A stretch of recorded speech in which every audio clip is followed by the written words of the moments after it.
Yeah, everyone goes on a six pack.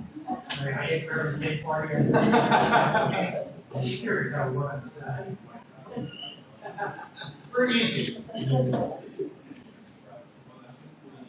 Oh, you're good. Okay. Got the mic.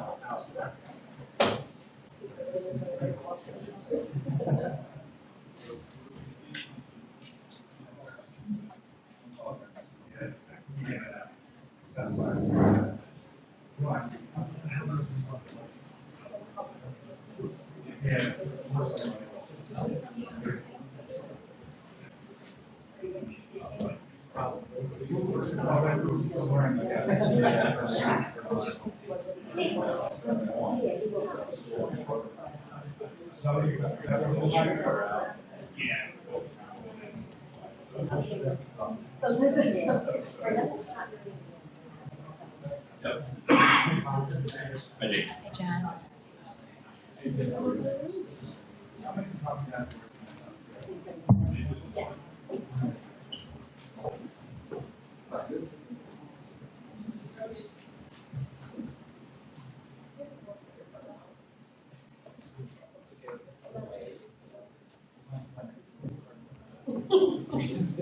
Well, I mean, likewise, it seems that we did have to work.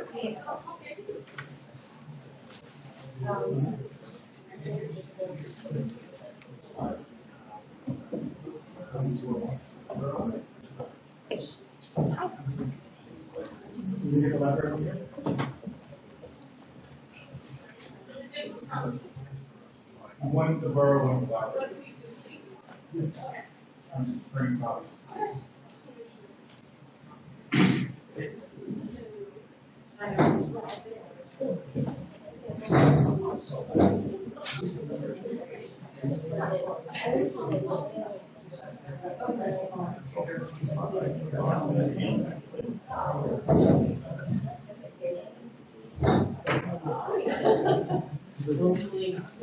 One, but still like the night before. Yeah. Sure one, like the last one. They're the night and after the next morning walk.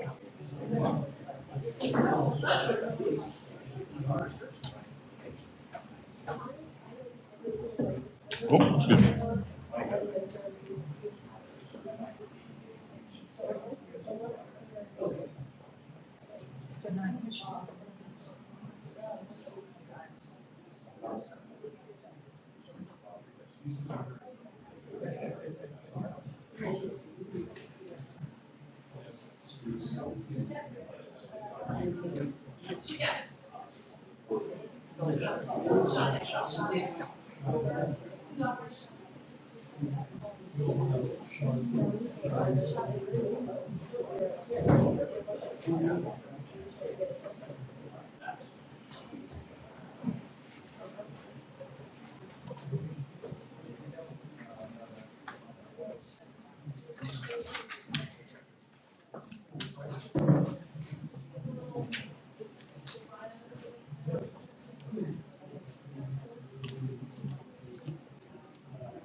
That's why I'm here. I know you're here. I don't see her.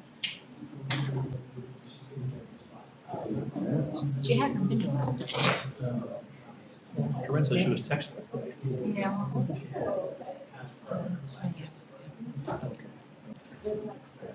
Slim.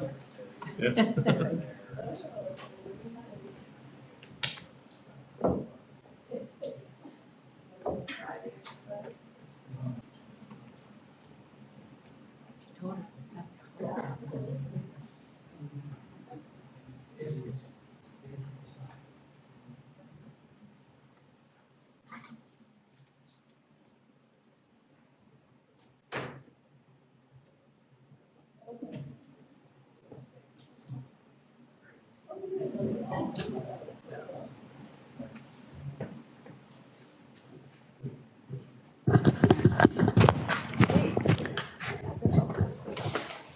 Good evening, everyone.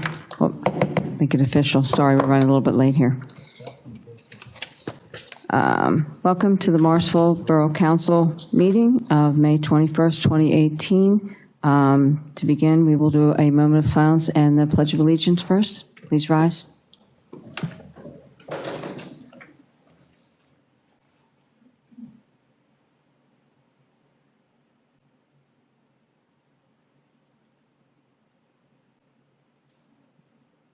Allegiance to the flag of the United States of America and to the republic for which it stands, one nation, under God, indivisible, with liberty and justice for all. This is Junior Council. Okay. First, we'll do a roll call, please, Virginia.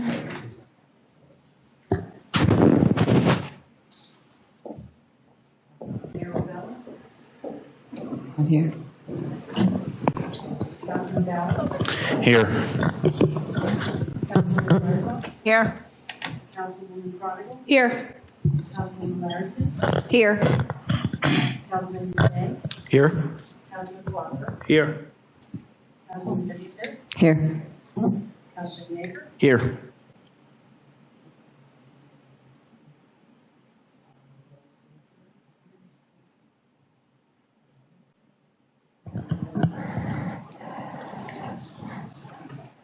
Okay. We have several presentations to do tonight. The first one will be a presentation by Mr. Edward Child from PSAB Board of Directors and past president. He will be giving an award to our junior council person, Ms. Sade Ricketts. So I'll turn the meeting over to you, Mr. Child. Okay, thank you. Well, good evening. It seems like it was only a year ago I was here. I enjoy coming to Morrisville Borough because you have a nice active junior council person program. This is now my third opportunity to come here to your nice borough and make a presentation. The State Association of Boroughs Junior Council Person Program provides an excellent opportunity for the youth of our boroughs to learn about local government by participating in the governing process.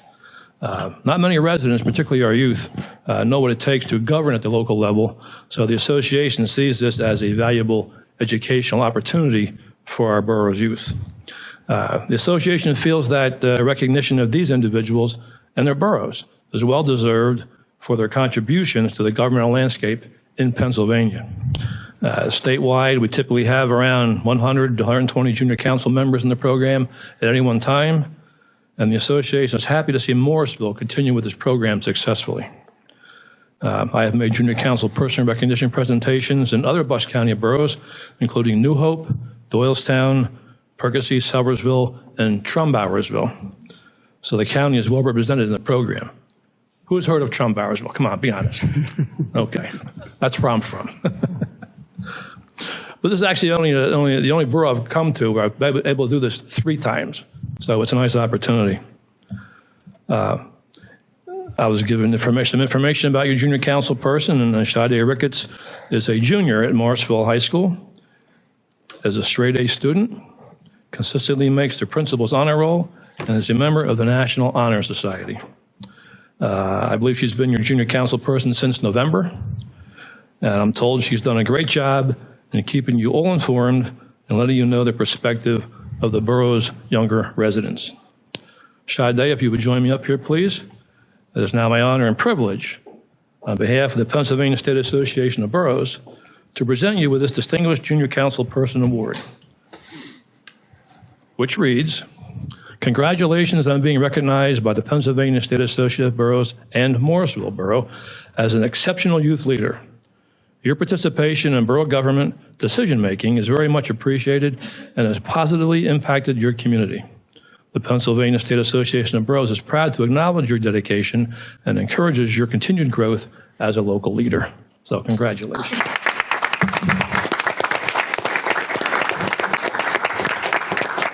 A picture over here by the flower. Yeah, could we come over and get a picture of you two over here first? You go. Make it down there. Michael?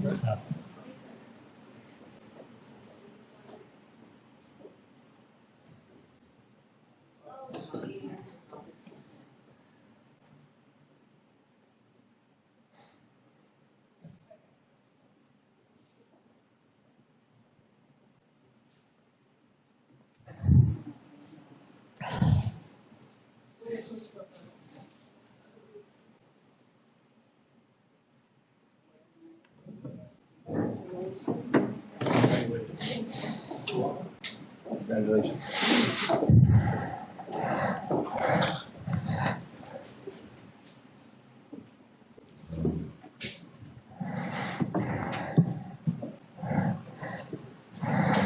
I just want to thank Ed Child for coming out here and taking your time to do this for us. We appreciate that. I'll see you at the conference.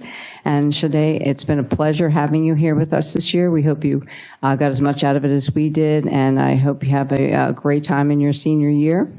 Okay, sure, and congratulations. Okay.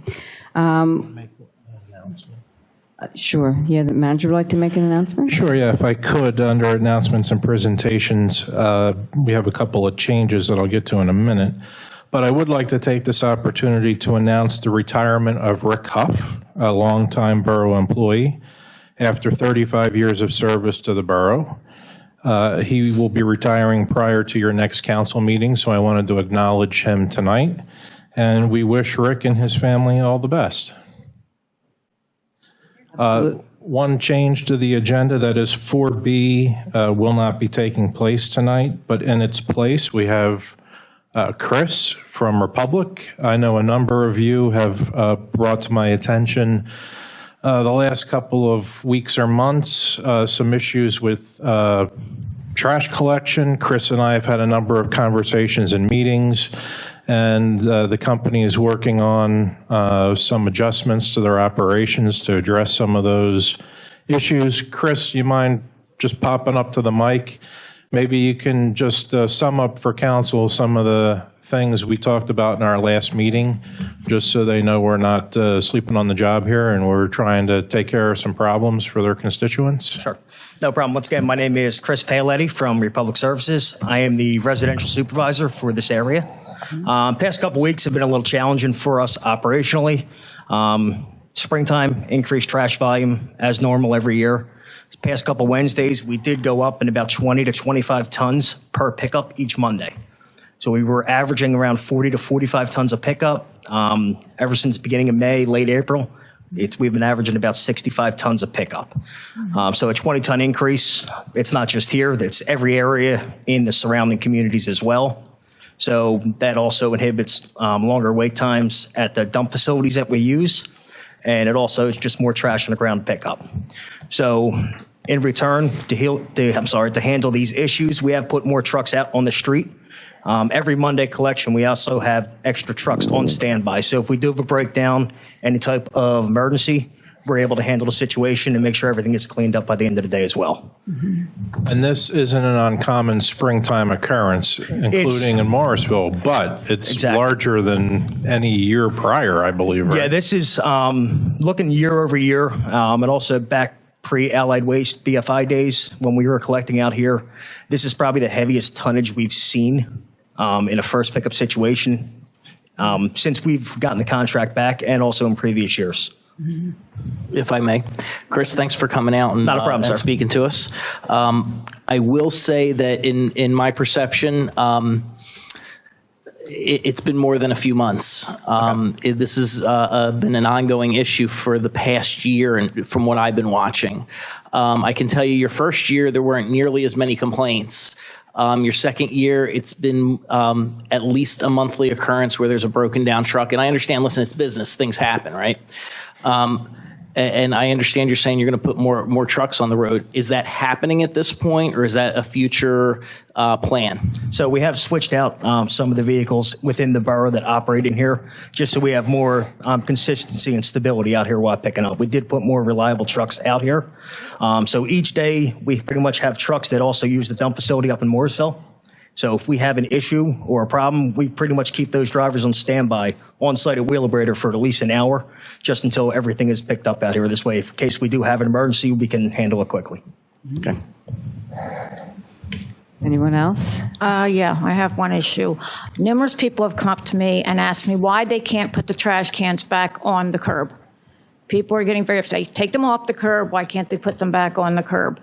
Because they put them in the street. If people are out, they have to get out of their car, move the trash cans before they can park their car. They have to leave their car in the middle of the street. I think it was 2 weeks ago, they actually did put them on the curb. And then right away it stopped again. Okay. If you could please ask them to put them back on the curb if that's where they were when they picked them up. Yes, no problem. That's something I'll have a discussion with all right, my thank you. drivers and crew out here to make sure that's happening on a weekly basis. All right, thank you. No problem. Okay, is there anyone else? I thank you for coming out and speaking with us. I know thank you very that much. council has been going back and forth with a few things. Times that you're explaining now why your time frame would be a little bit different. Some people say my trash has been picked up much later than it used to be, but that obviously explains what that is. It's the large Exactly. volume. So we'll look forward to getting that better service. Thank you. Okay? All right, thank you Thank you very very much. much. Thanks, Chris. We won't make you suffer through the whole meeting. You can escape after this. Yeah. Thanks. Thank you.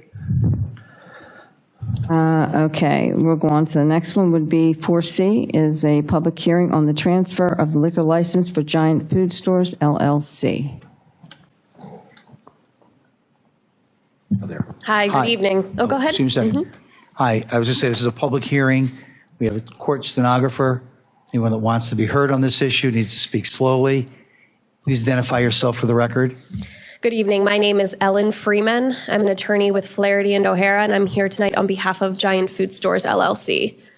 I also have here with me this evening Colin Heap, H-E-A-P. He is the manager of special projects at Giant Food Stores, and if there's any questions that I'm not able to answer of any of the council members or public, he's here to hop in and answer them for me.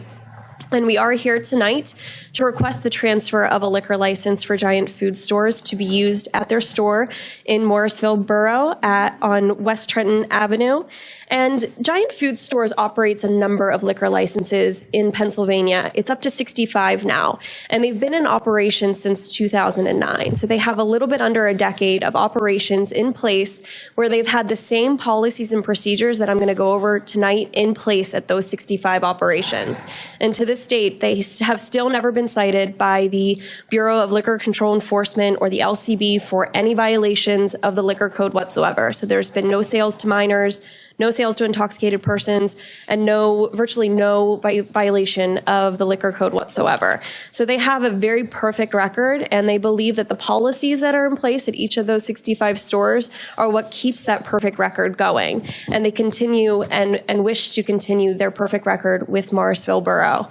They do consider themselves a part of the local community, and with that, they are consistent with giving back to the residents and with donations to local charities. They were a large sponsor of Bag Hunger through donations to Mary's Cupboard.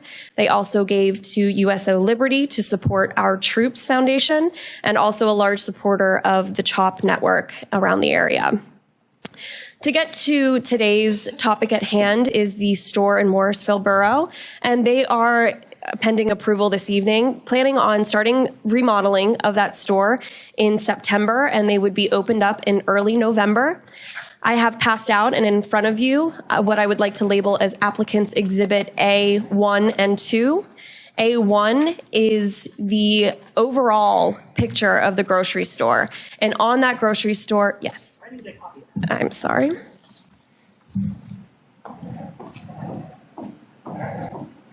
The court reporter has this. You have this? Use it. Okay. You can use mine because you gave it to me previously. You want to enter those as exhibits? I'll share.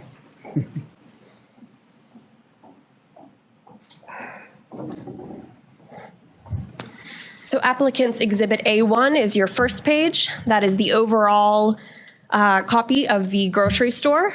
And with that, they would be remodeling what is the gray shaded area in the back left. And that's what would be considered licensed by the Pennsylvania Liquor Control Board. And that is the only area within the grocery store that would contain any alcoholic beverages. And that is the only area where alcohol can be sold on the premises. On the applicant's Exhibit A2, that is an enlarged portion of the gray shaded area to show you where the seating would be and where the product would be. There will be seating on the licensed premises for up to 30 patrons, so there will be tables and chairs there. And there will be food options for patrons to either dine in or take to go with them. Looking at the same options that you see there today, there will be the soup, there's a salad bar, prepared sandwiches, and then the various hot entrees that are offered throughout the day. The hours of operation for alcohol sales only are Monday through Saturday from 7 a.m. to 10 p.m. and Sunday from 9 a.m. to 10 p.m. The rest of the grocery store will still be open and operating, and even though the alcohol sales will cease at 10 p.m., patrons can still walk through that area. They can still grab the food options if they wish and purchase those. The register, though, on the premises will be closed down, and there will be no alcohol sales. Giant will be fully RAMP certified, and if you're not familiar with RAMP, that's the Responsible Alcohol Management Program. The Bureau of Liquor Control Enforcement has developed that program in order to teach each individual sales associate how to properly handle the carding of individuals, how to spot a fake ID, how to spot if someone's visibly intoxicated. It goes through a number of scenarios in order to make sure that associates are well prepared for the sale of alcohol and to keep the perfect record that Giant Food Stores has. In addition to that, Giant Food Stores has a 100% carding policy. So no matter what your age, you will be carded by somebody at the Giant Food Stores. Giant will offer single serving. I thought it was because I look so young. It's also because of that. If you look anything under 100, you will be carded by an associate. What are you insinuating? Giant will offer single sales of beer for on-premises consumption. The on-premises consumption is limited to 2 beers per patron during their visit. And in addition to that, Giant Food Stores has a policy that if you wish to purchase beer for on-premises consumption, you must have also ordered a food item to dine in and have an actual dining restaurant experience.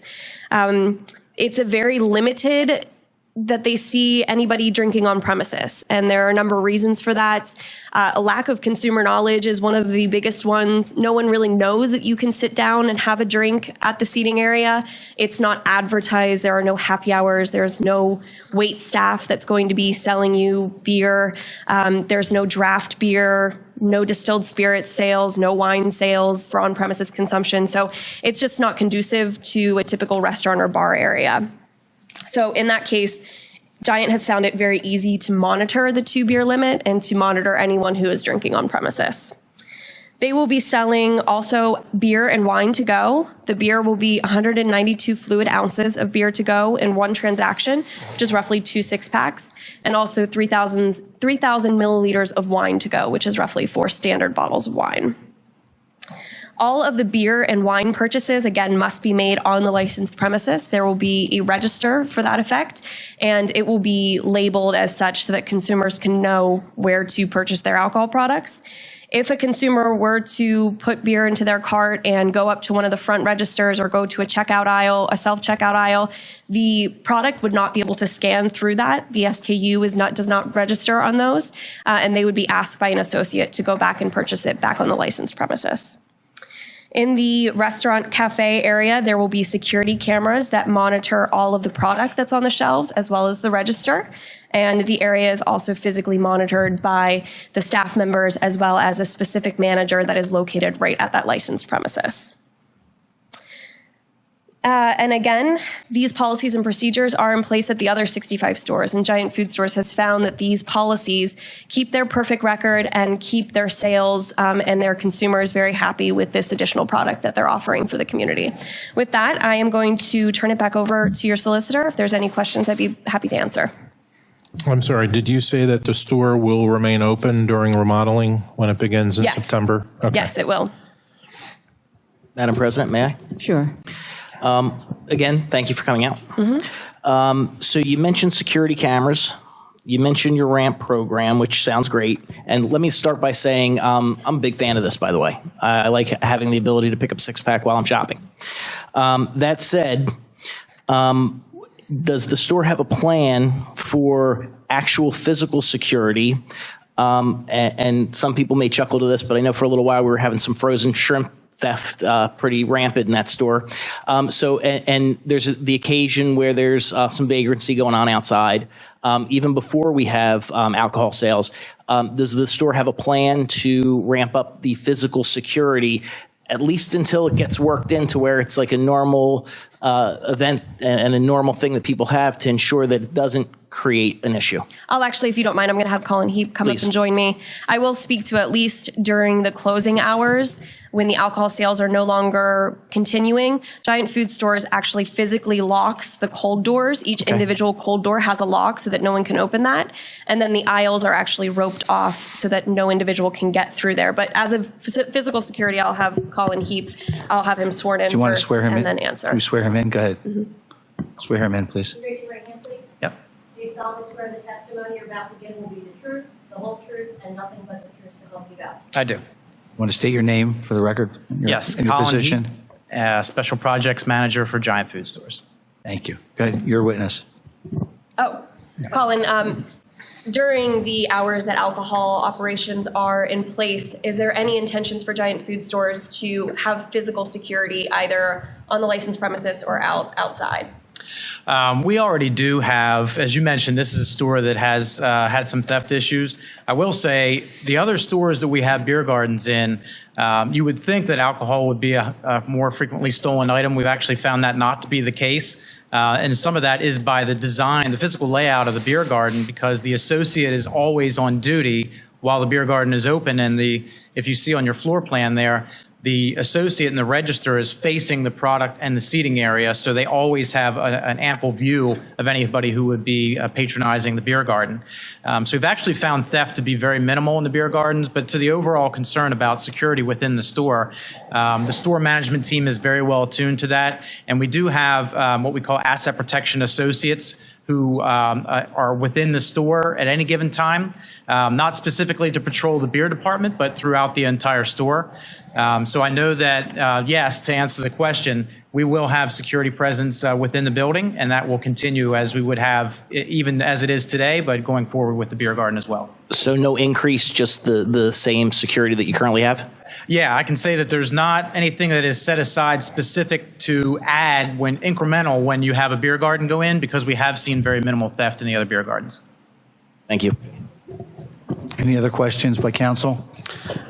Yeah, I have a question. I frequent the store, and I know after 10 p.m., generally they close off one of the exits. Yes. Does that pose any possibility that someone may, and I'm looking at your layout here, you said you lock the cold refrigerators. How about, I see shelving. I assume the shelving contains wine. Yeah, well, warm beer and wine in the aisle. So the front and the back of the aisle will be where the chains go across to let the customers know that the department is closed during that time. So the store may be open, but the beer department itself is closed. How secure are the chains? I mean, obviously the people who are going to steal the liquor, or not the liquor, I'm sorry, Right. the beer or the wine, are the ones that are going to disregard the chains and try to work around them or slip under them or step over them. Yeah, I mean, and you can do that. It's by no means, it's not foolproof. It's a deterrent. But the store management team is obviously still there at all hours that the store is open. And I can tell you that there is, as part of our sweep process where you kind of canvass the store, you would definitely be keeping an eye out within the beer department. And do you have anyone that monitors the video cameras there all the time, or is they just record and then you go back if you need to be? The asset protection associates, when they're on duty, they would be monitoring the video cameras as part of their duties. But the retention period on the cameras is such that we can always go back and gather evidence if in fact something would happen. We'd have to research it at a later point. And they're going to be a high enough quality that, you see a lot of pictures nowadays where, you see more pixels than you see people's faces. No, I assume they're new. They're going to be pretty nice. They are nice. I actually worked in asset protection a number of years ago, and I was familiar with those systems, and they were all upgraded to 100% digital systems a number of years ago.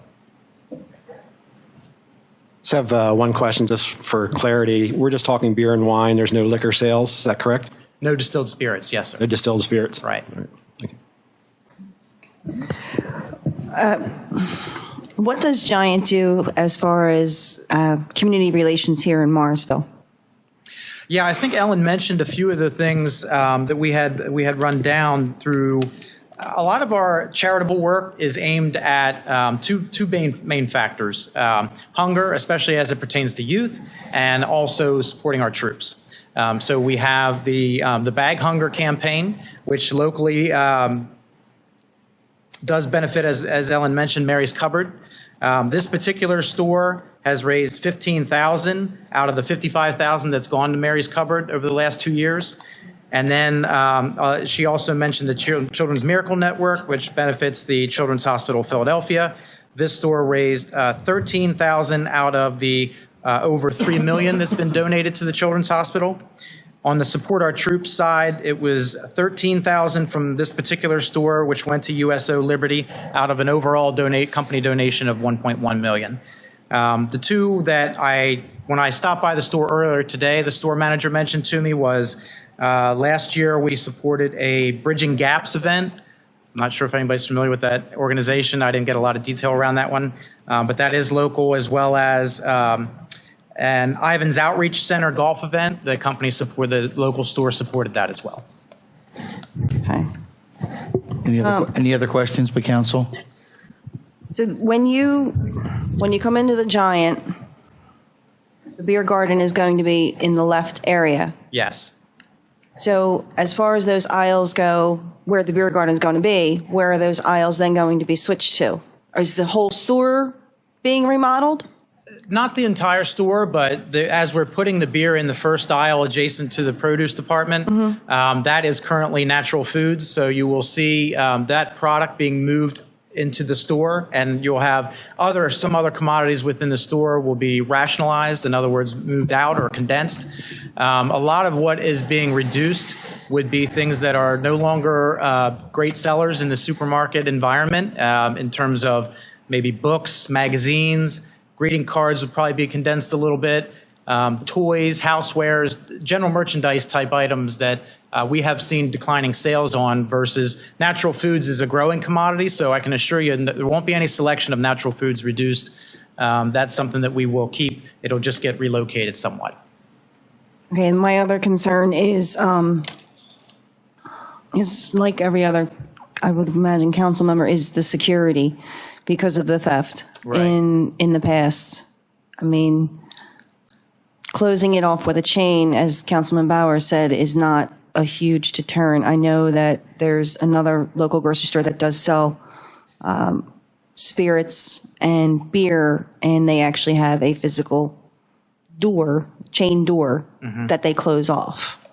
That area once 10 p.m. Right. And we will, as you mentioned, we have a dual entrance store, and the entrance on that side of the store is the one that gets closed in the evening time. So there will be, all the traffic will come in the other side of the store after the point that the beer garden is closed. But I do understand your concern, and we're certainly not in the business of losing money. If there's theft at the store, that's a loss, or what we call shrink. So I would guarantee that the company would consider more, if you want to call it, comprehensive security measures if we see that this particular location has a theft problem, because we won't want to be sustaining those losses any more than you'll want to have police activity in there. Okay. I just have one more comment, because I would be remiss to not mention this with a representative of Giant Foods in the room. Yeah. Indirectly, I've received a lot of complaints just about the layout of the parking lot. I know it's not directly related to this, but this probably will bring more consumers in. And I know it's not anything you would do immediately, but I hope to just get your ear and maybe sometime in the future you guys could look into redesigning that a little better. Okay. Well, I can absolutely take that back with the landlord, and we can see what can be done with that for sure. Thank you. Do you have an idea as to when, if everything on the borough end goes through, when this would start, finish? Yeah, so the construction project is scheduled to start in September, and we would be open at the beginning of November, most likely. Any other questions by council? Any questions from the public? This is a public hearing. Yes, sir. Please step up, state your name. Kurt Holt Hendricks, 300 Melvin Court North. You want him sworn in? Just Kurt, K-U-R-T, Holt, H-O-L-T. That'll get you close enough. Raise your right hand, please. Do you solemnly swear the testimony you're about to give will be the truth, the whole truth, and nothing but the truth to help you God? Yes. I'm not reading testimony. Speak into the microphone. Okay, I'm trying to Speak into the address microphone. Go ahead. both guys here. As a potential, I guess, competitor, but I don't see it that way. I welcome this type of upscale improvement and service for our community. We all want better and nicer things in our area. This is definitely going to be one of them. It will bring in people to town. It'll keep people shopping here instead of going to the Pathmark that has the beer garden in it in Levittown or things like that. It'll probably push Beer Mart to up its game a little bit too, which benefits everybody. And being what my venture in town's pushing too, I like the idea. It builds an economy that we are looking for. So I welcome it. I hope it goes through, and you guys are have a good time with it. Thank you. That's it. Thank you. And I think I saw another hand before, but maybe I was wrong. Okay. Is there any other testimony about this? Ma'am, did you have? Oh, I'm sorry. Yeah. Did you want to testify, Chief? You can't see me? I saw you. I just didn't think you were going to testify. I'm sorry. Yes. Forgive me. You're allowed to. Please. George McClay, Chief of Police of Morrisville.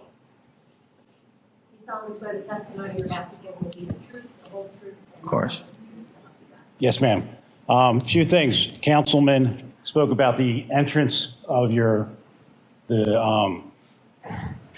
the parking lot. It's horrendous. That should be done as you're doing these major overhauls. That's number one. Number two, the police department was never contacted. Would have been a great time to sit down with us and go over your security. Your security at your store is not good, to say the least. When they talk about the videos are not watched. We don't get notified of thefts until days later. And then we're supposed to do something about a retail theft with a video system that is not good.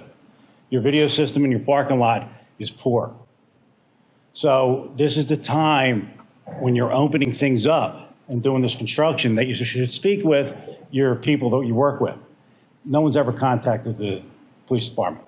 And last, the councilwoman spoke about your community service. There is none anymore. Giant used to be a huge supporter of police departments, giving dogs, cars, a lot of things. You guys have backed off from that tremendously. And when you talk about shrinkage, you're more worried about the shrinkage going out the back door than we're going out the front door. So if you're going to worry about the shrinkage going out the front door, you got to change your systems.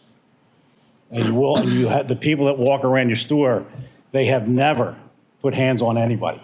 So they're not there for that. They're there just to watch the videos. So some of the things you told council tonight weren't exactly correct.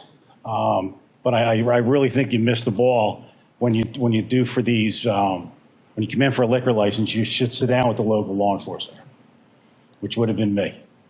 And this is a surprise to me. So, but you need to go back and look at your internal security in a big way if you would. All right, thank you. Hey, thank you. Would you like to comment? Either one of you like to comment on that, sir?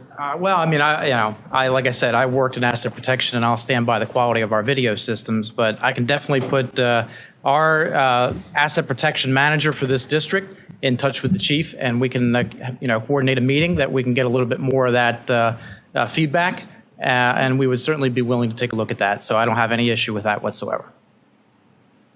Okay, thank you. Anyone else have? Can I, oh, go ahead. Go ahead, Jim. It's public comment. Public comment, sorry. Public comment. Yes, you have something to say? Please, come on up. Jane Berger, 90 West Maple Avenue. Burger, like in hamburger. You solemnly swear the testimony you're about to give will be the truth, the whole truth, and nothing but the truth to help you God? Yes, I do. A couple of things. To follow up on Councilwoman Danielle Larrison's question regarding community service, it's a very fine list, but when I hear community service, I think to the community of Morrisville, and the only name there I recognized was the Ivans House. The Presbyterian Church and Holy Trinity also have food banks, so if one of your issues and concerns, as is a concern for all of us, is dealing with hunger, I wish you would look into those local food pantries. They service those in the need that reside here in the Morrisville community. There's been much said about security, and this is a time to actually address the outside security. We all need to be vigilant when we're out after dark. I'm a nighttime person, but I really am reluctant to shop late at night. A technical question, the young woman mentioned 2 6-packs or 4 bottles of wine. Is that a quantity you have to buy 2 6-packs, or is that a maximum, or? Okay, I mean, I'm not a big beer drinker, but just buying a 6-pack would take care of my needs for about 3 months. A cold beer at a good time is great. Okay, it's clarified that there's no spirits there. And it seems that they're remodeling within the store, because I note there was the former location of the ShopRite. Is that not the ShopRite? I'm sorry. Rite Aid. Rite Aid. Well, I had the right part of it there. I thought that they were going to expand the store, but apparently this is going to be within the same footprint of where it is. And they talked about buying beer by the glass. It's a beer garden concept, but there's food, so you get your food at the deli and take it into the. I don't understand how that works. This is all new to me. It's one thing to go in to buy your 6-pack or your bottle of wine, but yet you're going to be drinking a couple of beers there. Like, where in the stores of food coming from? Is it going to be a separate menu, like at a fast food store, or We'll have them answer all your questions. Could you answer that? Yeah.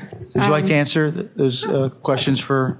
To answer please? your first question, that's the maximum that someone can buy in a single sale. You can buy 1 beer and take that out with you as well. There's no minimum that you can take out with you. In terms of how the beer garden is set up, I assume you're familiar with the setup as it is now. Yes. So you'll see where that soup aisle is. There's various entrees, hot entrees. There's a salad bar right in that. So it's all self-serve. It would be something where you could go and get a soup and a sandwich. You could also pick up a 6-pack, and you can sit. There's going to be 30 seats in a line of tables. And you can sit there, and that's where you can enjoy your meal as well as a beer if you wished. Okay, thank you. That clarifies that. I appreciate that. Sure. Thank you. Any other questions? No, I think that's it. All right, thank you. Are there any other questions from the public? Any other questions from council? I'm just going to say that I think it's nice how the stores are starting to have these small beer gardens. I think for someone like me that's not big on going into a bar to go get a 6-pack of beer if I'm having company over during the holiday. So for me, it was more convenient to do that. You can also get a variety when you need someone that just wants a certain kind.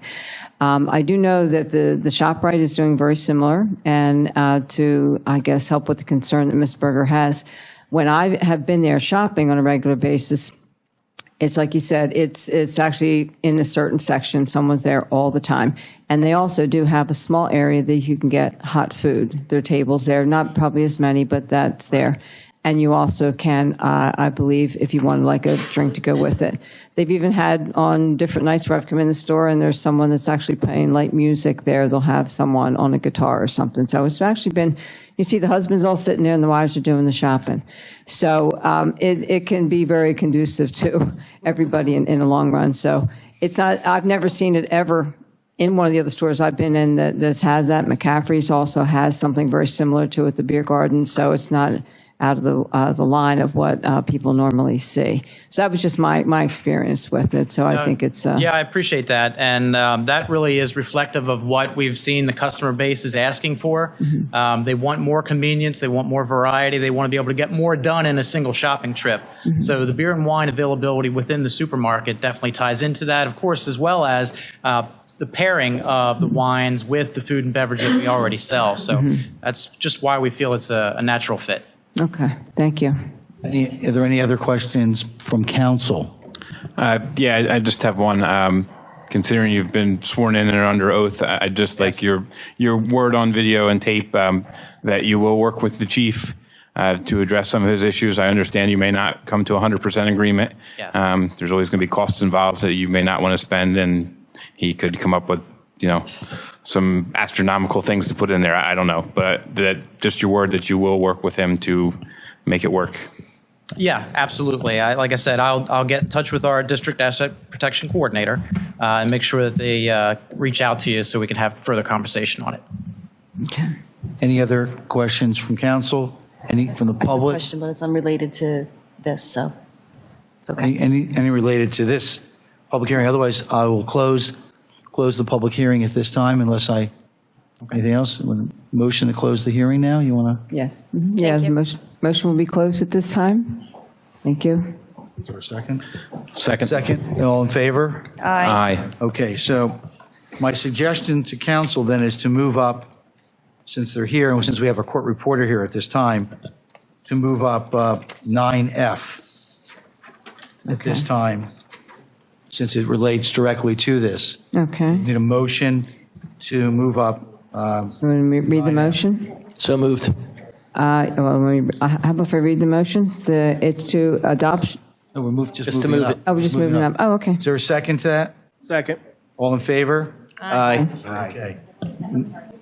Ted Parker. Now, there's a motion to the adoption of the liquor license number R19141. Is that the one you're talking about? Yeah. Transfer that to the Giant food store here in Morrisville. Do I have that correct, council? Yes. Okay. So moved. Make that motion. Is there a second? Second. Somebody gives. Okay. Second. Hey, you want to poll the board? Want to poll the board? Councilman Bowers? Yes. Councilwoman Drysdale? Yes. Councilwoman Chronicle? Yes. Councilwoman Larison? Yes. Councilman Nay? Yes. Councilman Parker? Yes. Councilwoman Smith? Yes. And Councilman Nagle? Yes. Motion passes 8-0. Congratulations. Thank you. Appreciate your time tonight. Sure, thanks for coming out. Okay.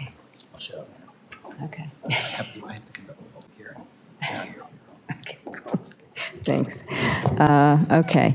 The next thing on the agenda, under the announcements and presentations, is 4D, is Barbicane, Thornton and Company LLP 2017 audit presentation. Hi. Hi, good evening. Good evening. All right, my name is Tim Sawyer. I'm an audit partner at Barbicane Thornton Company. I'm here tonight with Joe McGorry, who's our senior, who was on site and performed your audit work. He is handing out a audit results packet, which is a summarized view of the audit results, which were in your audit packets sent out last week. So I'm going to go through the audit results. This gives you a brief view as opposed to flipping through all the pages of the audit report. And then I can also answer any questions if you have any. If you look at the first page in there is a summary of our audit results. So I'll start with the audit timeline. So back in February, we had our preliminary discussions with management to kind of set up the audit and all. March 19th through the 27th, we were actually on site here doing the audit field work. The date of the report was May 15th. And then, of course, tonight we're here to present those results. I'm going to skip down to those results now, which is the second to last box there. So with the audit report, we issue what's called an adverse opinion on your financial statements in relation to generally accepted accounting principles. You do the DCD report from the Department of Community and Economic Development from the state of Pennsylvania. That is it's not financial statements in accordance with generally accepted accounting principles. It's based on their criteria. So by our standards, we have to give you an adverse opinion on the generally accepted accounting principles report. However, the next in the middle there is we did issue an unmodified opinion on those financial statements on the regulatory basis of accounting from DCED. So you did get a clean opinion using their framework. And that report is similar to the one that you got last year as well. And then the last bullet there, we also issued an unmodified opinion on your library fund, which was subject to an audit this year. That's the one you get an audit every third year on the library. So this was the audit year for that one. Under the other matters paragraph, I'd just like to point out, with this year, one of the things we were required to tell you is if we had any difficulties. And considering this year that Scott came on in January, Micah came on at the end of February, and we were new as auditors, one of the things we did is we take a pretty good look at everything. And with some of the questions we had into the various accounts, with them having to dig into some of the detail and look back 5-7 years in some case, in some of the account balances and what was going on in order for us to help clean that up. Excellent job. So management was very helpful and forthcoming throughout the audit. So I'm always glad to let you know that your staff is doing well. With that, if we go through the actual summary of the audit results, I have some chart presentations for you. So the one that everybody's always interested in is your cash balances. So according to the DCD, of course, you present in different fund groups. So we have the cash balances set up for what they were in 2017 compared to those of 2016. So you can see overall you had 1.9 million in cash this year compared to 1.3 million last year. The big increases were in the general fund and your special revenue fund. Now, within your accounting package, just in case if you're not quite sure, in your general fund, it's actually composed of 7 different funds that get added together. Your special revenue, there's 13 funds that comprise those numbers. You have 2 capital projects funds and then 1 net service. On the next page is your major and total revenues for the year. So overall, if you look at your major revenues, your real estate taxes were about the same. Your intergovernmental revenues had a spike. The big piece of that came from the $650,000 agreement you had related to the Morrisville Municipal Authority. Your charges for services were about the same as last year. And then your total revenues, obviously the same spike. You see the 6.4 compared to the 5.8 million the year before.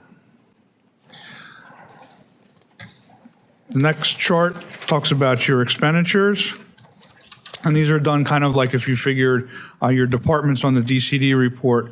So we broke out general government, your public safety, public works, culture and recreation, debt service, and then the last category was benefits and insurance. Pretty much on target between 16 and 17, not much of a fluctuation, as overall you came in at 5.7 million this year compared to 5.8 million last year. So you're actually about 100,000 less in expenditures. So with your revenues being up and your expenditures going down slightly, obviously your fund balance for the year ended up, which is the next chart. Your big increases were in the general fund and the special revenue funds. And obviously overall, you went from about 900,000 to 1.7 million in fund balance.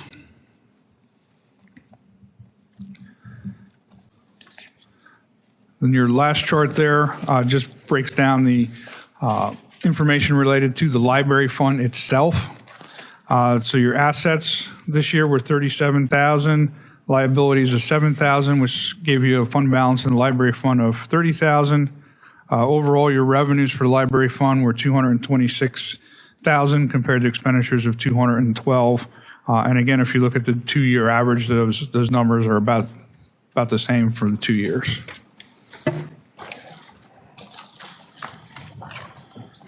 Madam President, if I may. Sure. So on the fund balances, I want to say second to last page, what drove the $800,000 increase? $800,000 increase. A large portion of that, again, was with, if you look at the revenue page where your revenues went up, that agreement with the municipal authority, which was $650,000 this year. That was from 600 to 650, so that should only have been $50,000.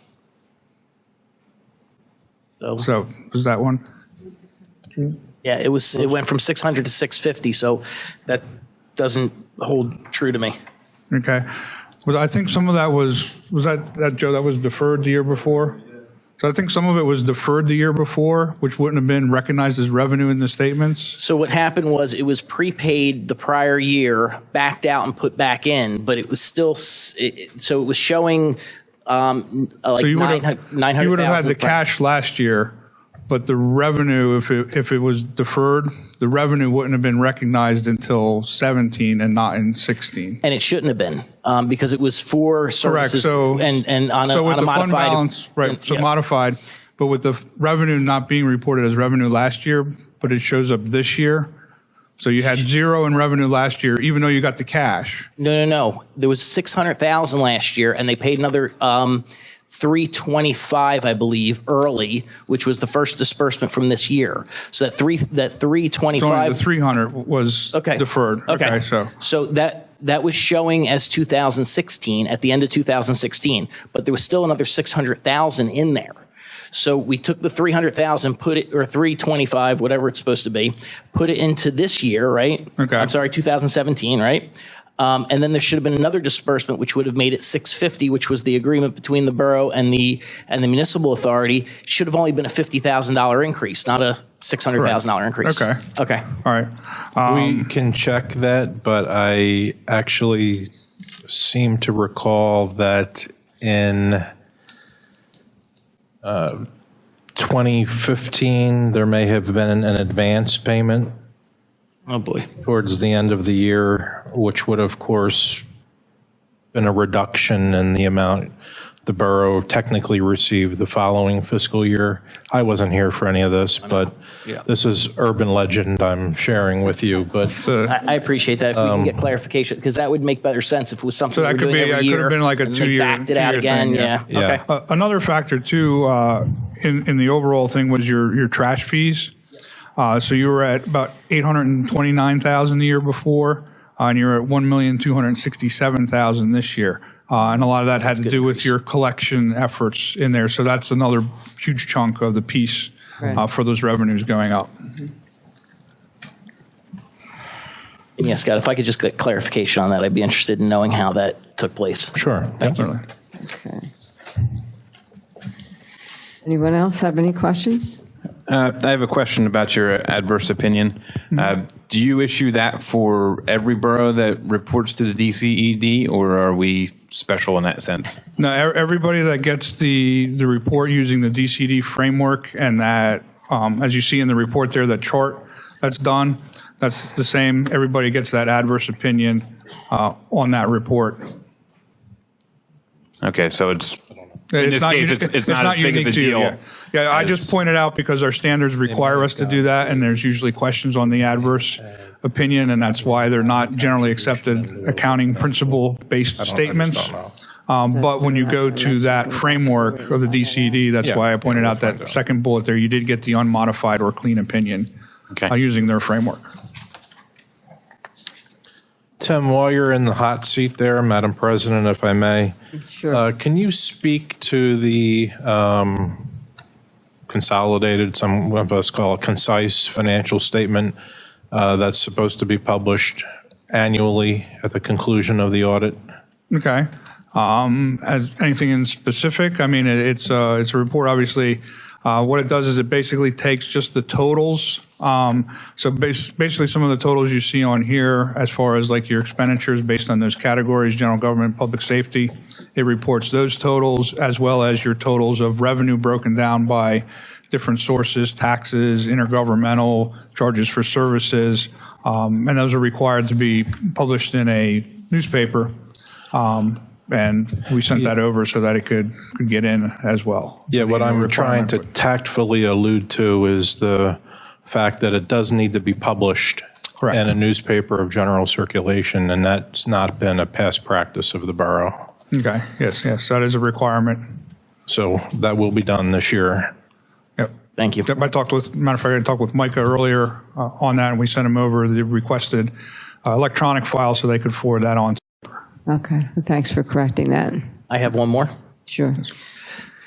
Hi. Sure, no problem. So without getting too detailed, in your areas of emphasis, the controls that you're speaking of, I'm assuming that you guys looked at the past results. I know Scott had looked at the past year's results, and there were a couple of controls that were showing up year over year and not changing.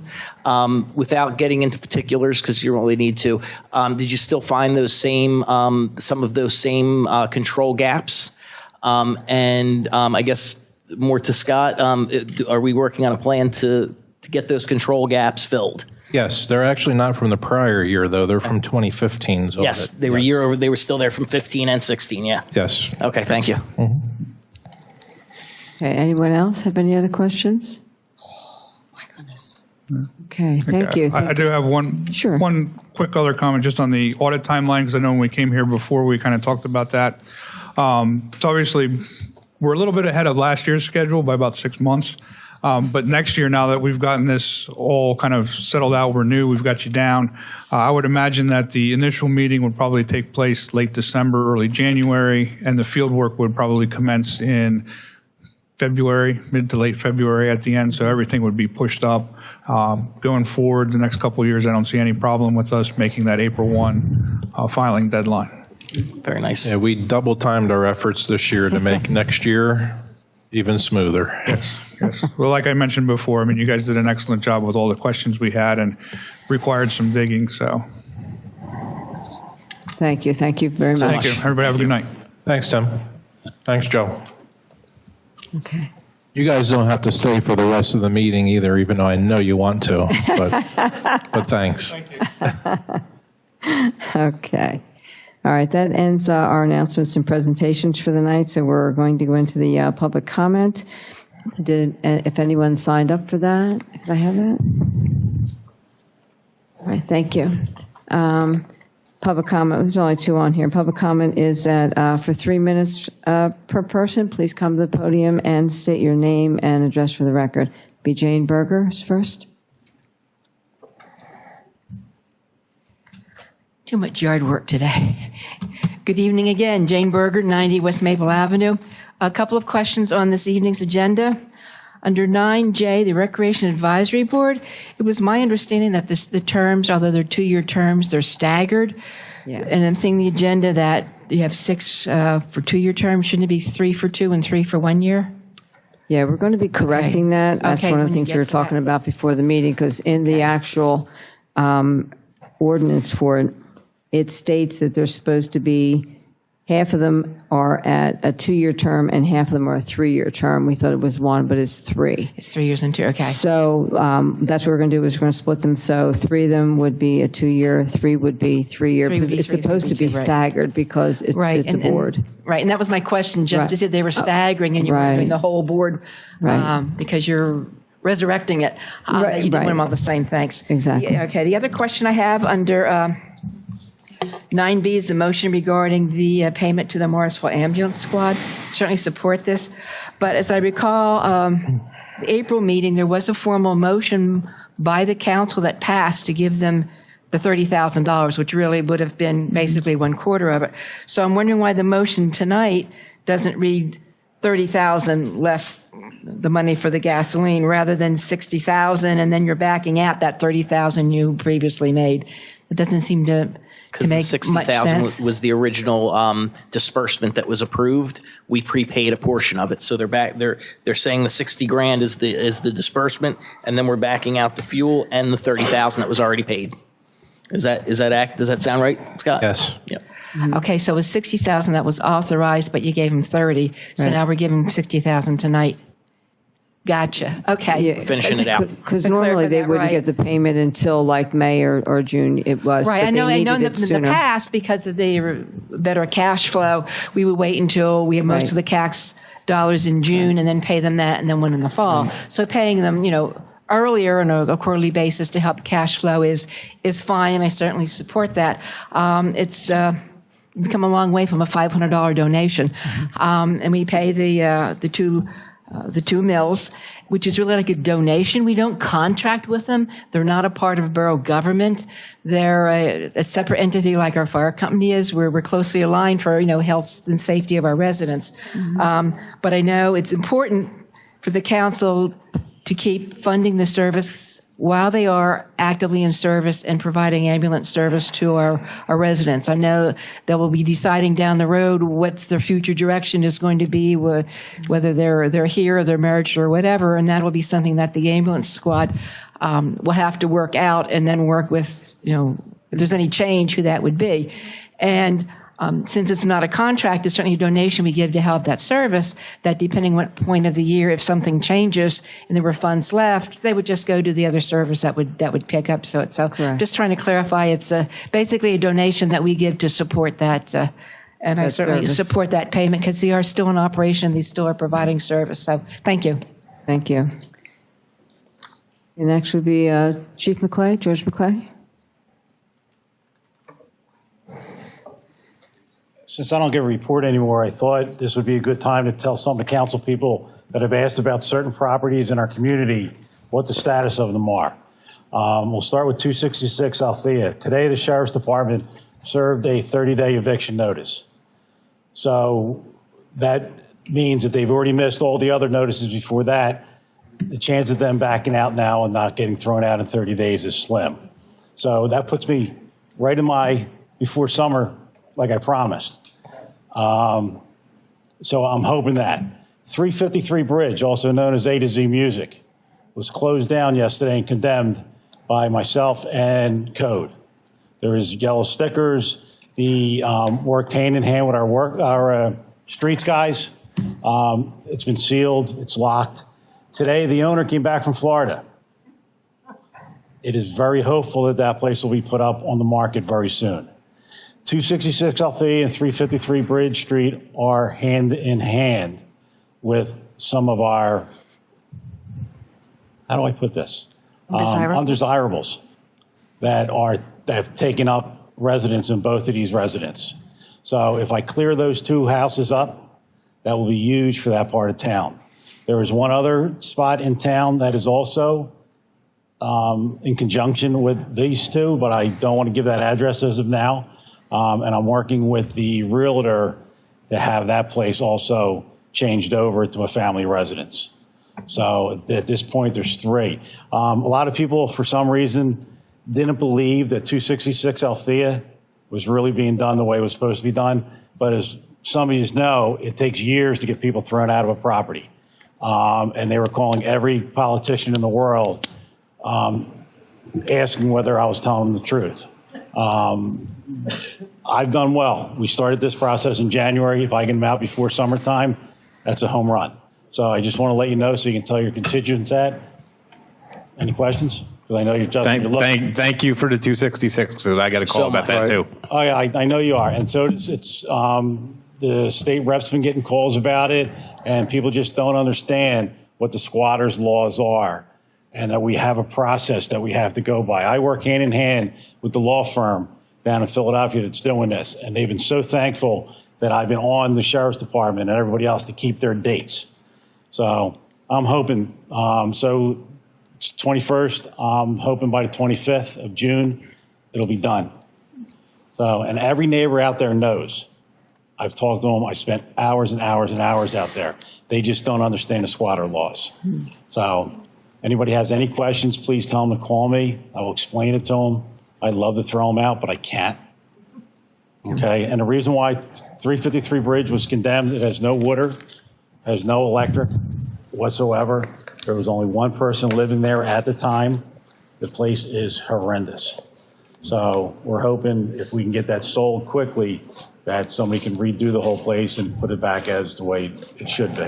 Thank you for the 353 Bridge Street, Chief. It's been a thorn in a couple of my neighbors' sides as Yeah. well. And if you have any other residents like this, that you think that something needs to be looked at, please email me, call me, tell me, and we'll go out there and we'll research it and see where it is in its process. Some things we can help, some things we can't.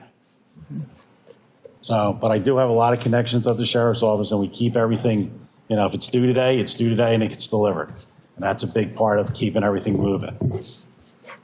So, okay? Thank you. Thank you very much. Okay, that's going to close the public comment section of the meeting. We're going to move on to the approval of the minutes. 6A is Special Borough Council Meeting of March 13th, 2018. Can I have a motion, please? So moved. Second.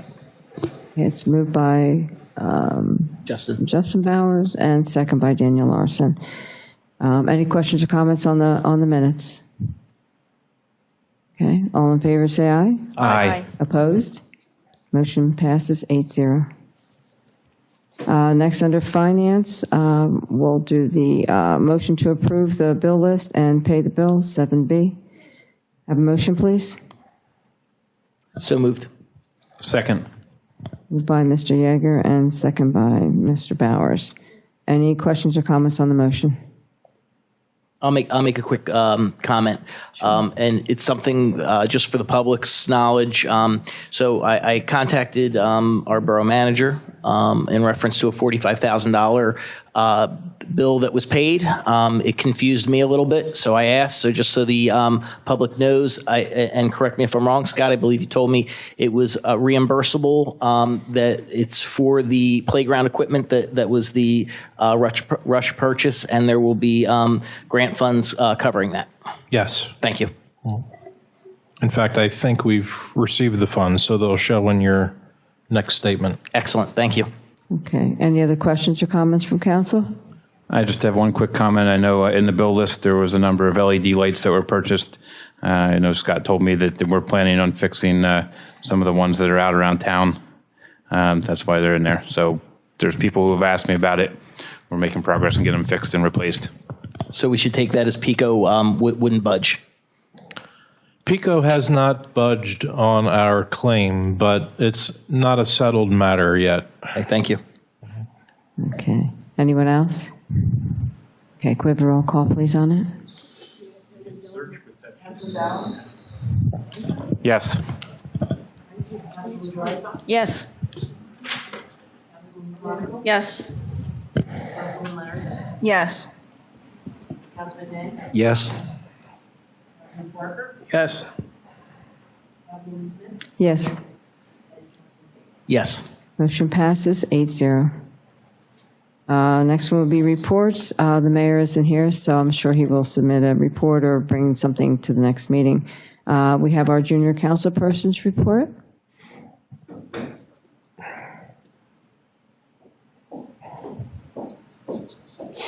There she is. For that, I'm short. Good evening. My name is Sade. So again, thank you guys so much for this opportunity. I really appreciate it, and for being the youth leader in Morrisville. So recently we had prom that happened May 4th. Jenna Spencer, Rafi Bagay, they were crowned prom king and queen. And then we had a car show at Morrisville High School that happened in the parking lot. We also had the middle school dance in the high school cafeteria. This Sunday that just passed, we had Community Day, which it was held in the gymnasium in Morrisville High School. So we had multiple stations, and at each station, we would have different activities. You can make a birdhouse at one, bird feeders. You would pick up ducks in this little pool. You'd get prizes if you get like the same number. Another one was you make these things called shrinky dinks, and you would just color in like a little piece of plastic, and you would be like a little keychain and other stuff like that. And it was really fun. We had a plant sale, a bake sale, and it was really good. And then we had mystery readers to the elementary kids. So basically, one student, I did it myself, we would just pick a book, and one of the days out of the week, we would just go down after school at 2:30 to the elementary side of the high school, and we would just read to the little kids, and they enjoyed it a lot. And then we have the senior picnic this Friday, We have a physics class going to Six Flags. I want to say sometime next week, and then we have graduation June 18th. Thank you. Thank you very much. Okay, now we're going to move on to the action items for the meeting. 9A is a motion to approve the payment in the amount of $112,000 to the Morrisville Fire Company as per 2018 Fire Fund budget, contingent upon receipt of their 2017 financial statement. Can I have a motion, please? So moved. Second. Moved by Mr. Bauer, second by Ms. Dreisbach. Any questions or comments on this motion? Okay, can I have a roll call, please? Councilman Bowers? Yes. Councilwoman Dreisbach? Yes. Councilwoman Chronicle? Yes. Councilwoman Larison? Yes. Councilman Yang? Yes. Councilman Parker? Yes. Councilwoman Smith? Yes. Councilman Yeager? Yes. Motion passes 8-0. Next is 9B, motion to approve the payment in the amount of $60,000 to the Morrisville Ambulance Squad as per the 2018 EMS fund budget, contingent upon receipt of the 2017 financial statement. This amount will be less $1,810.41 due for fuel and the payment of the $30,000 already paid to the Morrisville Ambulance Squad. Can I have a motion, please? Second. Moved by Mr. Parker and second by Corinne Chronicle. Any questions or comments on this motion? Scott, is there any update since last week on the ambulance squad? We continue to meet weekly. We've opened a dialogue now with the ambulance squad's accountant.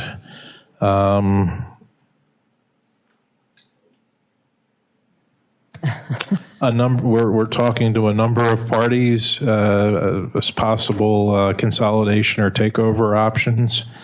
But other than that, nothing dramatically new since last week. Scott, although we will be accompanying them this week for their meeting with the Internal Revenue Service. Okay. Scott, do you have any kind of time frame as to when a takeover or merger could happen? No, it's difficult to gauge. There's not a group of organizations clamoring to do this, but we're working with a number of viable entities that, it could be a good marriage. We've set kind of an artificial goal of July 1 to have some progress in place by that date. But that's a moving target, so don't hold me to it. Are any of these new services that you're aware of agreeable to operate out of our facility here? Yes, they've, each party is looking at multiple options in terms of how their operations would be set up, but I believe most of them are intending in some way, shape, or form to utilize the building. I guess the other question I have too, how much say does council have, and maybe this is to Mr. Flager, if we have a new service come in, since that, they have their own board, as far as voting to. I will always defer to the solicitor, but my understanding of how the process would work is the taking over entities board or membership would have to vote to authorize it. That would go to the Morrisville Ambulance Squad's board or membership to agree to it and approve it. If there's going to be a transfer of the existing license involved, that license is issued by the state, so the Commonwealth is going to have to approve that. That would largely be shepherded by the county emergency services division, and at some point, council will have a say on the matter because we own the property. So, but when that will all unfold and on what timeline is fluid at best. Okay. Thanks, Scott. Mm-hmm. To build on his question, have we opened the channels of communication with the county and the state so that when this time does come, we're not just starting then? Well, the county has been involved in a number of our discussions long before it even went prime time with Chief McClay as our EMC. In fact, the Director of Emergency Health Services for the county was in at least one of our meetings and will be again. The state is certainly, aware of the struggle. Again, this is not a problem unique to Morrisville. We all know that if you've been reading the newspaper the last few weeks. It's also not a isolated problem to Bucks County. It's an issue going on across the state. So they are aware of it, and in fact, we've even had some dialogue and some assistance from State Representative Perry Warren's office, which has been very helpful. So, Scott, at this point then, you feel that we are moving towards some sort of new entity taking over our ambulance services here in Morrisville? Yes, I think there will be an existing entity taking over the service territory of the Morrisville Ambulance Squad. The Morrisville Ambulance Squad as an entity will likely dissolve. And what happens with their license, or if whoever's stepping in is going to do this under an existing license, that all would have to be hashed out. But it's like a cold; it needs to run its course. But yes, every week we're peeling back the layers of the onion, trying to get to the core. And everybody's been very patient on all sides, not only the borough staff, but the leadership of the ambulance squad. I understand it's a frustrating situation for them. We're managing it as best we can at this point. Now, this $28,000 for tonight, we would have no reason to withhold that? I am withholding it. This check is going to remain in the possession of the borough until such time as we have their 2017 financial statement, which I understand their accountant is working on. Excellent. Thank you, Scott. Yep. Okay, is there anyone else? All good? Okay, then we'll need a roll call on this, please. Yes. Yes. Councilwoman Chronicle? Yes. Councilwoman Larison? Yes. Councilman Nay? Yes. Councilman Parker? Yes. Councilwoman Smith? Yes. And Councilman Yeager? Yes. Motion passes 8-0. Okay, the next one will be 9C, motion to approve co-sponsorship of the 2018 Memorial Day Parade with the Morrisville Fire Company and approval of a $1,800 payment as budgeted in the 2018 parade fund. Can I have a motion, please? So moved. Second. Moved by Daniel Larson and second by Mr. Bowers. Any questions or comments on the motion? No? I think we're okay. I think we do. Okay. Roll call, please. Councilman Bowers? Yes. Councilwoman Drosky? Yes. Councilwoman Chronicle? Yes. Councilwoman Larison? Yes. Councilman Nay? Yes. Councilman Parker? Yes. Councilwoman Smith? Yes. And Councilman Yeager? Yes. Motion passes 8-0. Next is 9D, motion to approve the Labor Day picnic to be held in Williamson Park on Monday, 9/3/18, with the rain date of Saturday, 9/8/18. Can I have a motion, please? So moved. Second. Moved by Mr. Parker and second by Ms. Larson. Any questions or comments on the motion? Are we as council going to have an input in this, or is this being, like, who's running? Because I see it's the name changed. It's the Morrisville Labor Day Picnic and not the Mayor Labor Day Picnic. So I'm just curious. I think the mayor left it up to, if the council wants him to do it and run it, he can. If the newly appointed Recreation Advisory Board would want to do it, they could. It has been stated, the mayor has been the one that's been running it. At this point, it's just the actual Labor Day picnic date for it. The mayor isn't here to answer that tonight, so I don't know whether he will be doing it or whether the Recreation Board would be doing it. Okay. May I, Sure. do you think it's wise to drop this project on a No. newly formed Right. board whose members haven't even been appointed yet? Right, exactly. President? Yes. Actually, I was asked by the mayor if this was approved, if he should begin planning for it, since they're kind of a little bit behind schedule as it is, so. Okay. Yeah, I think the manager's right about it.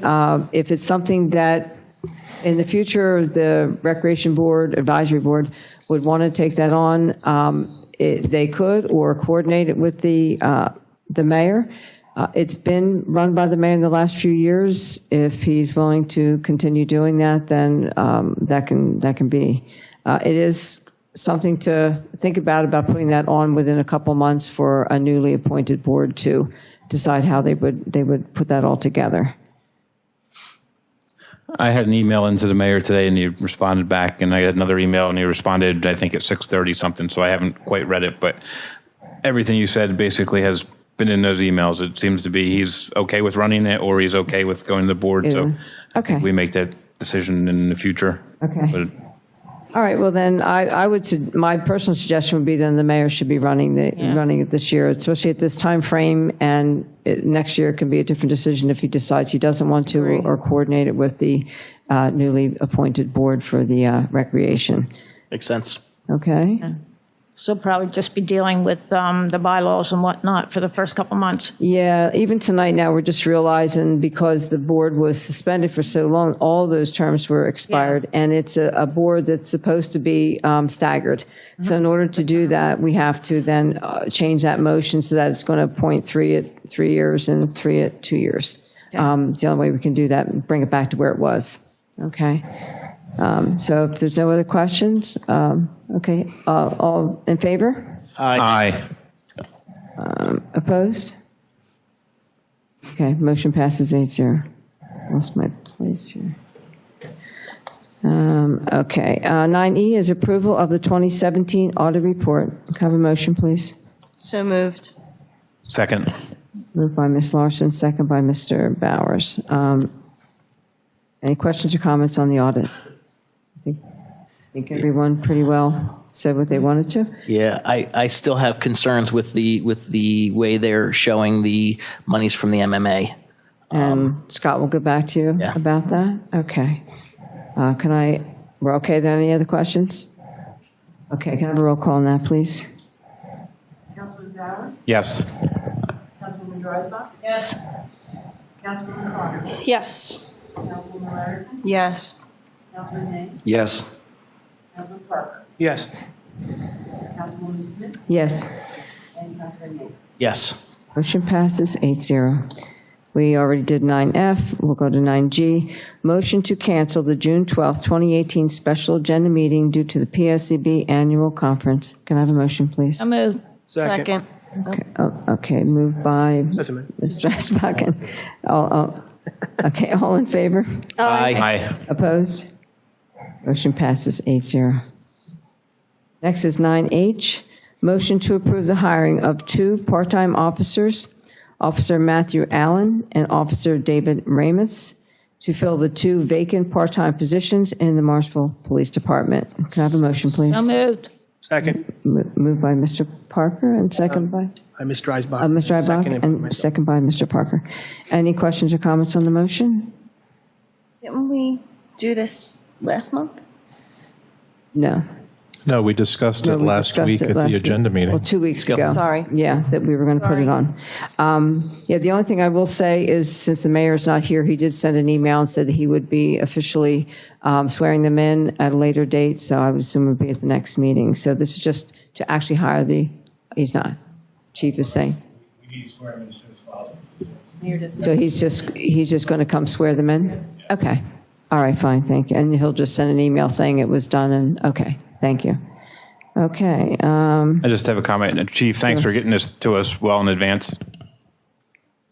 Okay. Some of the other stuff has got to us a little closer to deadlines, but thank you. Okay, any other questions or comments? Okay, can we have a roll call, please? Councilman Bowers? Yes. Councilwoman Drysdale? Yes. Councilwoman Klein? Yes. Councilwoman Larison? Yes. Councilman Hay? Yes. Councilman Parker? Yes. Councilwoman Smith? Yes. And Councilman Yeager? Yes. Motion passes 8-0. Motion 9I, motion to approve the change order number 2 for the Emma Ryder project. So moved. Second. Okay, moved by Mr. Osbach and second by Mr. Parker. Any questions or comments on the motion? What exactly Yeah. is the change? The change. Just get a reminder. I was just going to say, yeah, we did Yeah, discuss I think a copy of this was in your Friday delivery. Yes. This is to make amendment language to the contract with the demo contractor. It involves no dollars and cents. I think it was an insurance thing, right? It is. That's what it was? Okay, that wasn't done. No, it's the certificate of insurance language required by the state before they'll release their funds. Right. And I believe at the agenda meeting, you said there was a dollar amount with this. It was about $500, but it looks like it's not in this. It will be a third change order to close out the project. No, not necessarily. There's debits and credits basically on both sides. It was going to be a wash, so it really made no sense to argue over pennies. Will there be another change order to close it out? And I don't foresee any further change orders. The project's almost over, but that's certainly a possibility. Okay. Okay, then, can I have a roll call, please? yes. Yes. Councilwoman Chronicle? Yes. Councilwoman Larison? Yes. Councilman Hay? Yes. Councilman Parker? Yes. Councilwoman Smith? Yes. And Councilman Yeager? Yes. Motion passes 8-0. 9J, the Recreation Advisory Board. There's 6 positions. There's 3 2-year terms that will be expired 5/21/2021, and 3 3-year terms that will expire 5/21/2020. I'm sorry, 2022. So we'll do the first. No. Isn't it? 20 and 21. 2020 and 2021, correct? 2 years. No, it'll be 3 or 3 years. Years? 3 years or 21. Okay. All right. Which one are we doing first? For what? 3 to 2 year? You said 22. 3 of them are 3-year terms. That's 2021. Is it 21? 2021. Okay. And the other would be 2-year terms. 2020. Oh. 2-year terms are 2020. The 3-year terms are 2021. Oh, my gosh. Okay, wow. Before you call for nominations, if I could just ask a quick question. The bylaws state that there should be 7 appointments. Is there a reason we're only asking for 6? We've only had 6 applicants. Okay. And I asked it, does it include the liaison? Liaison, no. That's No. separate? Nope. So there's one more? And my understanding is the council liaison's a non-voting Correct. Right. They representative. can break ties. Right. Okay. All right, so we will do first the 3 2-year appointments. I nominate Kyle Bro. Madam President, point of order, if we change this, do we need to open it back up for public comment? Yeah, we can change, yeah, we can. All right. All right, before we do it, anyone from the public wish to comment on the change? No. No? Okay. We'll close public comment on it. Okay. Go back. It's going to be 3 of the 2-year terms, so I'd ask for a nomination for one of them first. Kyle Bro. Okay, Kyle. Second. I don't think they need to be second, do they? I don't think so on a nomination. Okay, so we're going to do a yes or no vote for it? For Kyle Bruel. Is that for a 2-year term or 2-year term? 2-year term.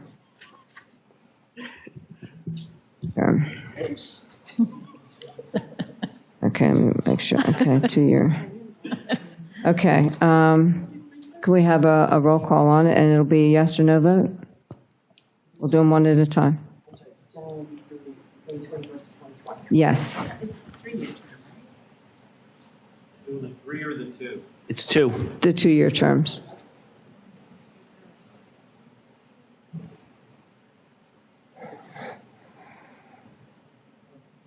Councilman Bowers? Yes. Councilman Dreisbach? Yes. Councilman Feingold? Yes. Councilman Larison? Yes. Councilman Nay? Yes. Councilman Parker? Yes. Councilman Smith? Yes. And Councilman Baker? Yes. Motion passes 8-0. Congratulations, Kyle Ruat. Okay, I'll ask for another nomination for a 2-year term, which would expire 5/21/2020. I'd like to nominate Brett Anderson. Brett Anderson for a 2-year term. Okay. Can I have a roll call up, yes or no vote? For Brett Anderson, 2-year term.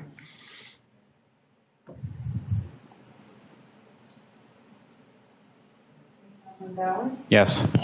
Councilman Dreisbach? Yes. Councilman Feingold? Yes. Councilman Larison? Yes.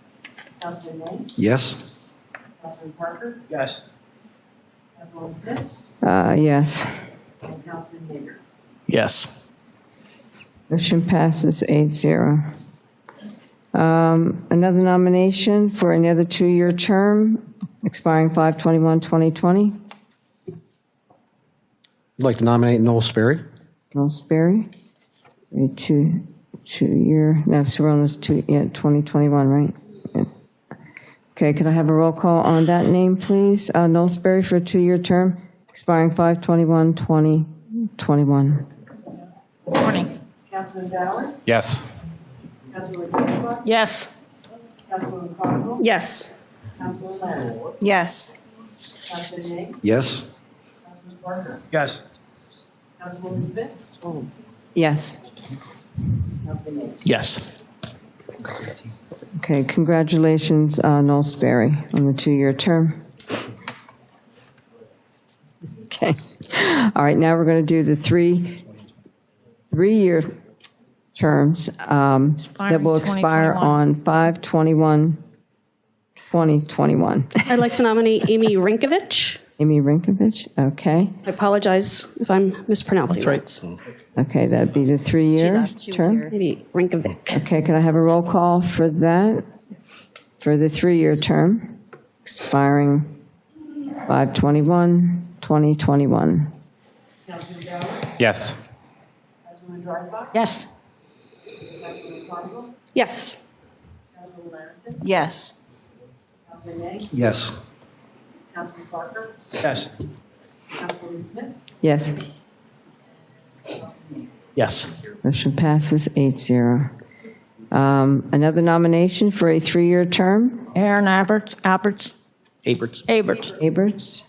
Okay, for a 3-year term, expiring 5/21/2021. I have a roll call on that, yes or no?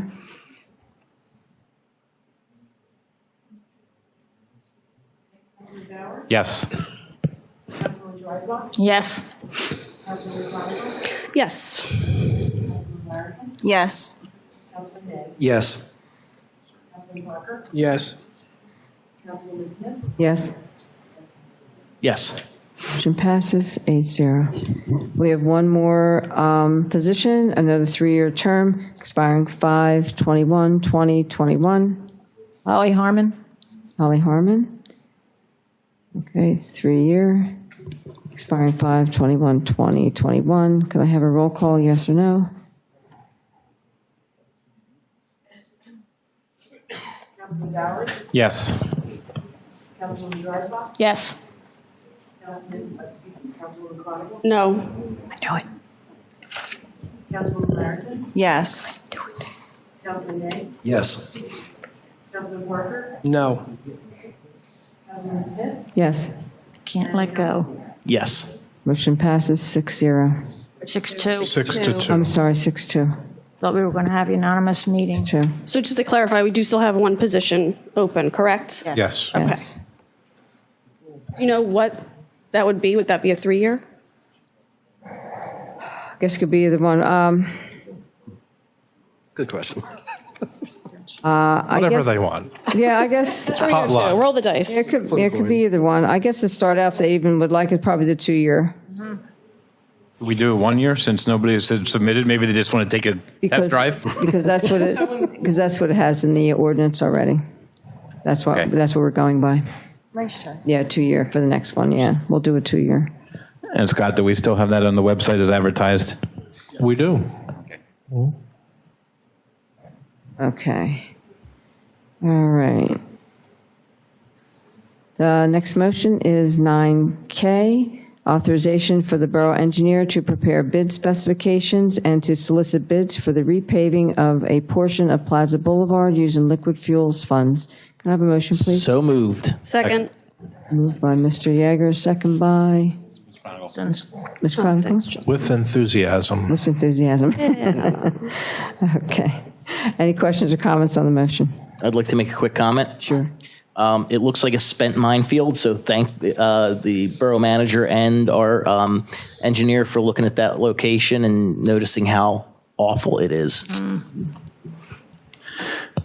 Yeah, I'd like to comment that on just in this one and the next four, I already mentioned to Scott, but I wasn't happy that they appeared on our agenda after our agenda meeting. But being that there's a week and a half in between, we need to move forward. And I know I have personally complained to Scott about this road months and months ago.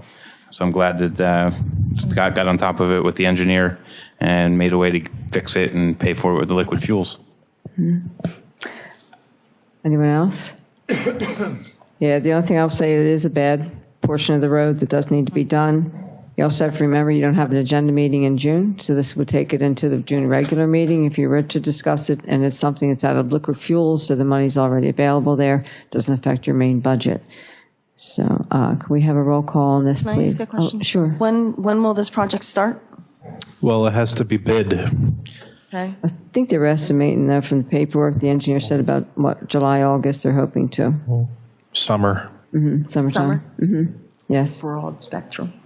That's I what didn't say summer of what year, but summer. That's what Gilmore had in the paperwork. Okay, anyone else?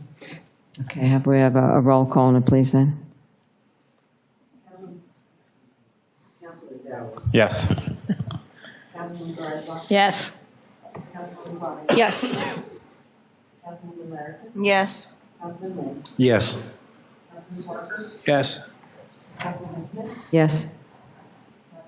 Yes. Motion passes 8-0. Okay, next is 9L, adoption of resolution authorizing the borough engineer to submit an MFP grant application to DCED for completing remainder of levy accreditation, $255,000, total $300,000 with $45,000 as a borough match. Can I have a motion, please? So moved. Second. Moved by Eileen Dreisbach, second by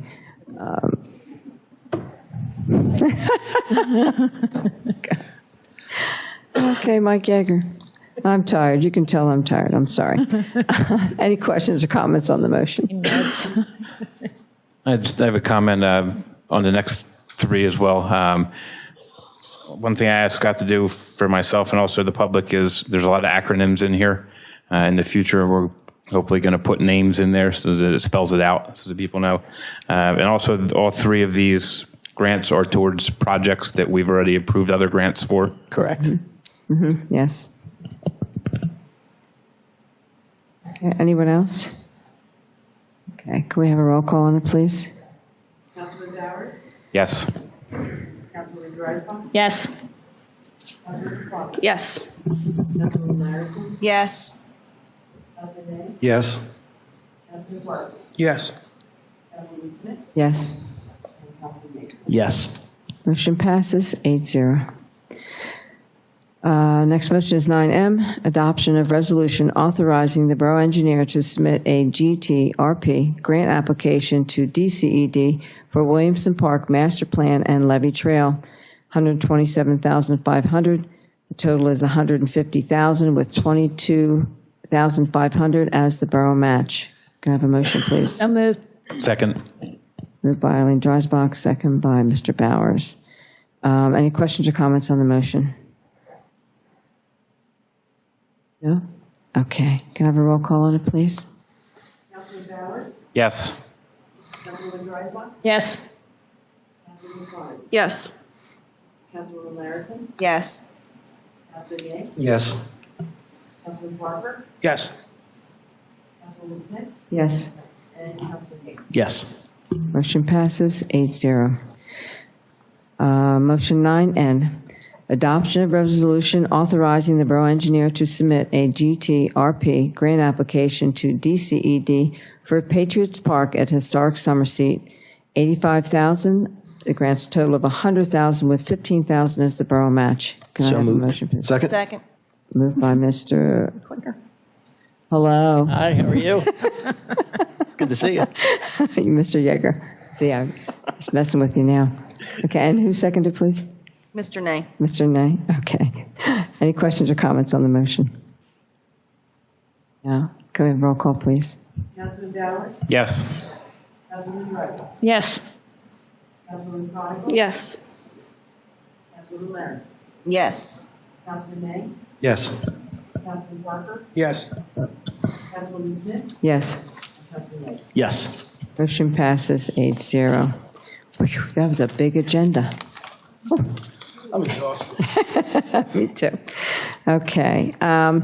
There's no unfinished business. We don't have anything on the new business, so we'll go to, did we do 9N? 9N? Yeah. We did that, right? Yeah. 8-0.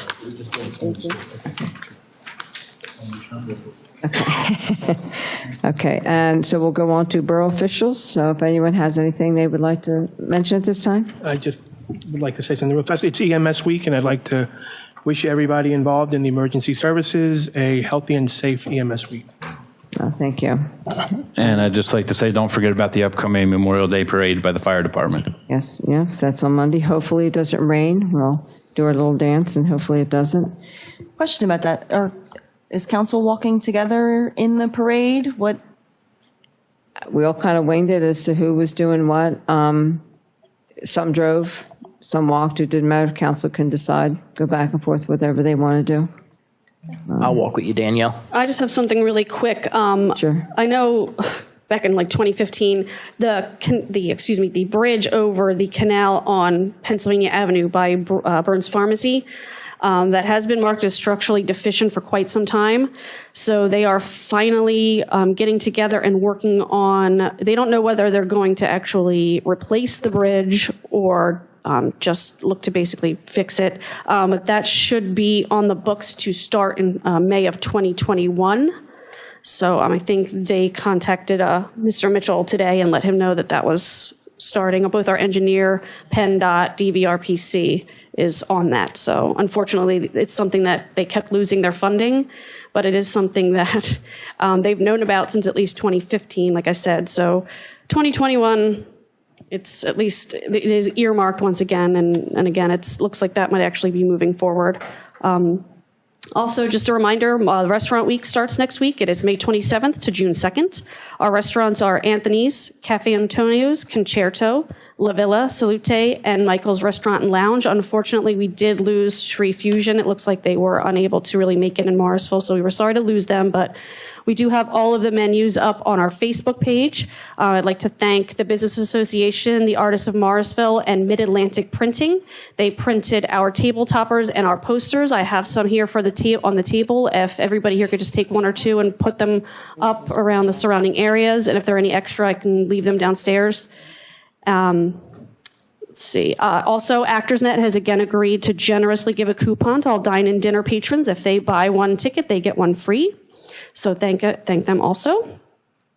Also, it is Patriots Day at Summer Seat this Saturday. I believe it's 10 to 3, so please check that out. They always work really hard, and I think there's an archaeological dig there. It's always a lot of fun. And there are a lot of programs for children at our library. It's actually, their summer programs are Thursdays, Fridays at 10 a.m. There's a lot going on there. So if you have any questions, please contact them directly. And I think that's all I have. Thank you. Anyone else? Boy, that was, woo. Did you have anything to say, Danielle? I did have a quick question for Mr. Mitchell. The MS4 for the Melvin Avenue basin? Talk about it. I see that, would be you know, Mr. Yeager, we have the right? permit and everything and the approval letter. Do we have a timeline as to when that can get started? No. It's a couple years out, is my understanding. Can you ask for a timeline when that can get started? Yes. Thank you. Okay. Anyone else? Okay, I just want to say congratulations to the Morrisville Dog Park Group. They did a fantastic job with their cocktail party on Saturday at Historic Summer Seat.